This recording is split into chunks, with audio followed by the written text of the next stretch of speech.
I'm very pleased to be announcing the people here tonight, presenting the new Complete X-Files. Ladies and gentlemen, put your hands together for Matt Hurwitz, Frank Spodnitz, and Jillian Anderson.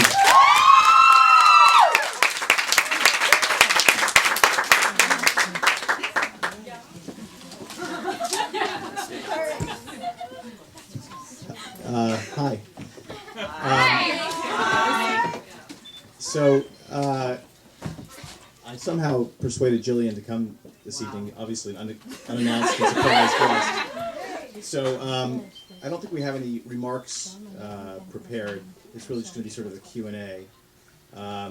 But thank you all for coming and for supporting the X-Files and the X-Files movie and the book. And if you don't have the book already, it's an amazing resource Mr. Hurwitz has compiled here. And Jillian's just going to be here for a few minutes to answer some questions, and then Matt and I will be around to sign books. So have at it. Anybody have anything?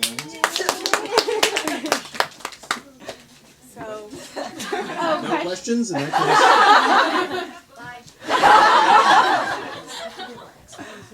I have one for you, actually. Well, you've already asked so many questions. We'll get a turn later. You get charged from now on. The question I had, actually, because I was, if you've, anybody seen anything, there was somebody did an interview with me, but I was pretty new, I was a pretty new fan to X-Files, and I kept calling you up with, I just watched some amazing episode. What was it like for you to hear a new fan getting hit with X-Files? God. Well, because you've heard it for so many years. I keep hearing it. I just met somebody here from Kansas tonight who was 4 seasons in. So that's the wonderful thing about doing this is that it lives on and people keep coming to it, especially in the age of DVD and online downloads. And so we're all very proud of the work. So it's not surprising to me that people continue to enjoy it, but it's gratifying. I have a question. Okay, my name is Perla. Hi, I want to thank all of you for being here. My question was, I guess, for Jillian, now that everything is over, and, I don't know if it's over, but now that this is done, like the second movie, is there anything that stands out that is memorable, I don't know, inspiring to you, that you saw from the fans, from where you were, anything particularly? I'm really not prepared for this. I have to get my brain into this for a little while beforehand, and I'm in a little shock. Is there anything? What was the question? The question. Bad blood.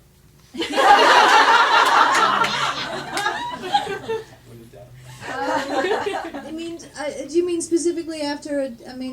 Yeah. Yeah. Now that it's all over, and it's not over. Don't give that over. Don't give up. Okay. Something memorable that stood out to you, something that inspired you, seeing maybe the fans, or something that you came across while you were filming. I don't know, something that just stood out to you as like a person. You. Well. I think it was pretty overwhelming from the beginning of doing press for the last film. Just the.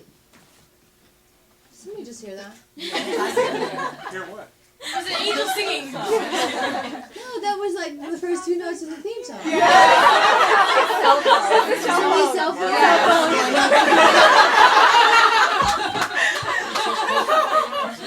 I'm 40, but I'm not going back. I've already lost my.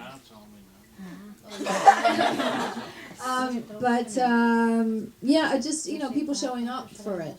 People showing up for us, for all of us, for the event of the new movie, and whether it was Comic-Con, WonderCon, whatever you call it, and.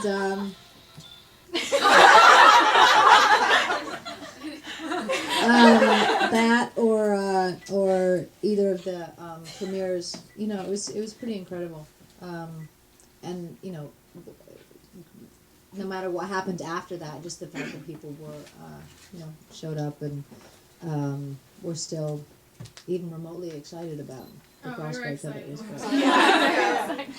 I just wanted to make a comment. Mark is so cool.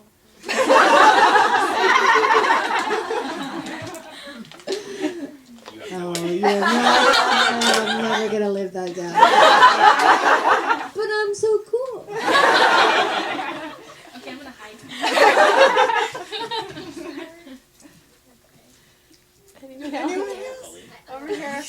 Over there. Name? Well, yeah, I was curious how you guys were able to balance working like 18-hour days and like if you were able to sustain having lives at that point. Is there ever a way to find a balance? Because I think like, especially in LA and production world, there's such an emphasis on, there's almost like a badge of honor that you're supposed to work all these hours and everybody does it. And then nobody has a life. So, and obviously you guys have lives now, but was there able to balance? No, I mean, it got to the point where I'd have to skip. The only way to be in control, because everybody else was in control, saying where, when, what, how, that any little bit of time that I had, I'd have to, like, if I got to do yoga for an hour here, or I got to, to the point where I had to have exactly the right Starbucks, I had to have exactly the right amount, and if things weren't exactly the way they were meant to be, all of a sudden I'd start to unravel. You know what I mean? It was insane. It was like everything, and but after the series ends, and all of a sudden you still treat your time as if all of a sudden somebody's going to take it away, or as if you don't have any. And I do, to a certain degree, I still have a problem with it because of that kind of compartmentalizing that had to take place. And I still always feel like this is me all the time. But yeah, I don't, yeah. I'm trying to balance, but it's hard. I don't know what is wrong with me with sound right now.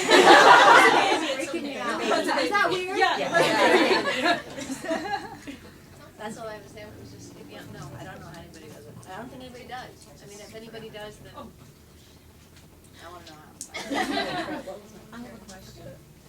Why are you here? I do not know. It's happened. We appreciate it. Yeah.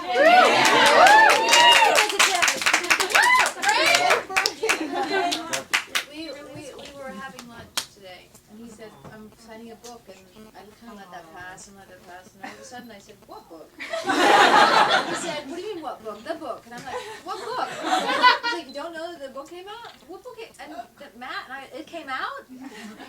I didn't know it came out. And I didn't know that I don't have a copy of the movie, and I don't have extra stuff on there that I haven't seen.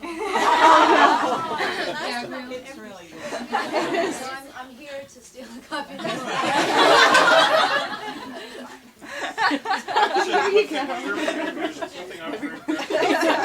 I got a great sense of how important your role as a mother is to you, and how important your daughter is to you. I can tell just once in a while her other phone would ring. She goes, "Hold on a minute." There was no, that was number one. I was always impressed with it. Well, thank you.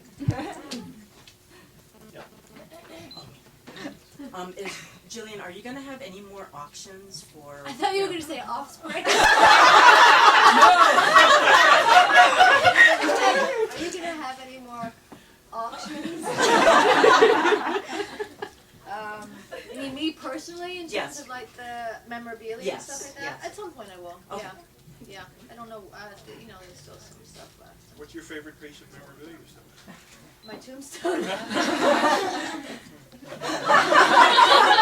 Yeah.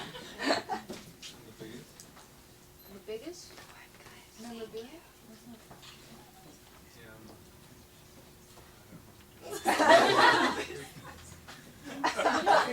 Big thing. The table. There's a table. Oh, the pinball machine. Yeah. Oh. Pinball machine. Yeah.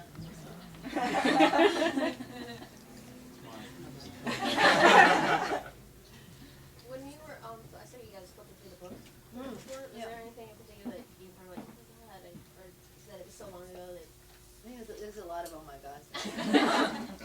lot of, everything was, oh my God, I forget what I do like yesterday. So, anything that reminds me. Did I do that yesterday? What's amazing to me is at the very end of the book, there's one picture for each episode. That's brilliant. And in like 3 pages, it's like 9 years of your life. And that's what's amazing is how much work goes into each one of those little photo tabs. It's very cheerful, isn't it? We loved it. But we, yeah. Let's keep asking you. What was the most challenging episode? Because a lot of people always ask about favorite episodes and whatever, but I'm really okay. What was the most challenging for either of you, whether it was development or production or The worst episodes were the most challenging. Yeah. I mean, the episodes where everything goes wrong. And there was an episode, and it's not John Shiven's fault, but with killer cats. Oh. That was the worst experience. And just no matter what you did, that episode just better. That was horrible. But then the really great episodes, conversely, I always felt like just like, because if it was a really good script, then the actors could bring more to it, and the director could bring more to it. It was like, it just had a life of its own. If it was a bad script, then you were struggling to make it work. And so, best scripts like were the best episodes, because it just enabled everybody to do their best work. So, those were the easiest. Yeah, I mean, same thing for me too. I mean, if you're in that kind of routine where you're working those kind of hours and then you pick up the next script and it sucks, it's like such a bummer. On the one hand, you kind of know that you can coast a little bit and you can take a little bit of time off and you don't have to work so hard, but on the other hand, it's so painful. It's so painful to say the lines that you have to say and show up, or you know, you read the word rain, which is a simple word on a page that they write while they're sitting in their offices. Lattes. And you know what it means for you. Did you have any guest actors that you learned the most from, or enjoyed working with the most? Charles Nelson Riley. Jim Charles Rose. Nelson Riley. Jim Rose, yeah, he learned a lot. Rose, I don't want to know what you learned from Jim Rose. How to make a hamburger.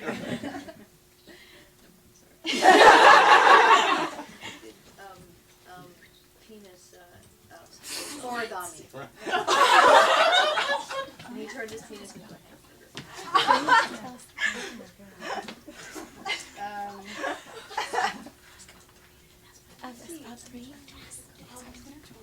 I'm sure there were.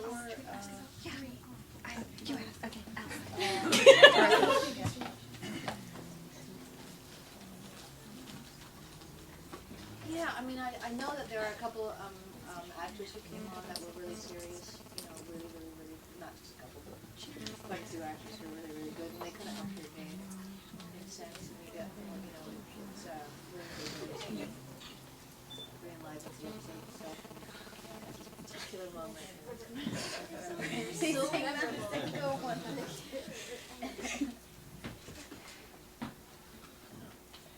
Jillian, speaking of rain, since we usually spend a lot of time up to 49, what did you find different about it? You know, the biggest difference was somehow, I swear to God, the first year we shot down here, we had more days off than we had in all 5 years up in Vancouver. I think in the first year alone. And I don't know whether that was, did we start having more co-stars the minute we came down here than we had up there, I or also think we started writing you and David apart more. was that because of like Well, in later years, but Yeah. in the beginning, it was just because the show became so much more expensive, exponentially more expensive, and so we looked for ways to hide the fact that it cost so much more because we could do a lot less. If you look at the location lists of the scripts in Vancouver and the location lists of the scripts in LA, it's like half or less what we could have done previously. And so that was one of our strategies to do more, was to split the guys up. I mean, I remember coming down here and first couple months I had like a day off, and then like a week later I had half a day at the end of the week, and I mean I was like, what? Do I? I couldn't believe I didn't know what to do with myself. I just like, what do I do now? And the weather. Yeah, the weather would have made a huge difference. Speaking of Well, has there any been word about X-Files 3? Any word at all? No, but I was just talking about this today. You know, the movie didn't perform as well as anybody hoped it would, and it's been profitable. You know, the DVDs and the Blu-ray have made money, the movie's a profit, but it certainly wasn't as profitable as anybody hoped. And I think, you know, Chris and I said in all the interviews, we were prepared that this is the last time we see Mulder and Scully, that we were happy with where we've left them. Great. Having said that, I feel, I'd be very surprised if there isn't another X-Files movie before 2012. I think, what I think, I don't think the studio is dying to do it today or next month or in 6 months, but I think there is a logic to the X-Files title and a story about alien colonization that is compelling, and I think that that's going to lead to another film before 2012, or by 2012. Can we do to help? What can we do to help? Jillian, your time here is limited, so I wanted to ask you, in your commentary for all things, you made a comment that you had this kind of circular hanging Oh, yeah. doodah, and you didn't see a lot of it in the actual episode, and you made a comment that you did want to see more of it, that you were able to. Do you still cherish that particular piece of, I guess, symbology from the entire show, or just the series? Do you still have it? No, I don't still have it. It was too big. I think I sold it with my house in Malibu, I think. Or I might have auctioned it. I did something with it. I don't have it anymore. I think, as I recall, or I don't recall, that it was more the work of the artist whose work was in the house that we filmed in. And I think that may have been a different person than the person whose piece that I had. I don't know. He has a website, but I can't. And he, last year, he had his work in a gallery around Washington, D.C. Well, He's got an email. I can't think of his name, though. But do you still cherish that one particular piece, because it was your episode that you had created? I did for a long time. It, you know, I had, it was wood and metal, and it was quite large, and it hung under the house, because I had a deck that came out, and an outdoor bathtub, and it hung next to the bathtub, but it rusted, and whenever it was windy, it fell apart. So my memory of it now isn't the memory of it that I had then, but yeah, I don't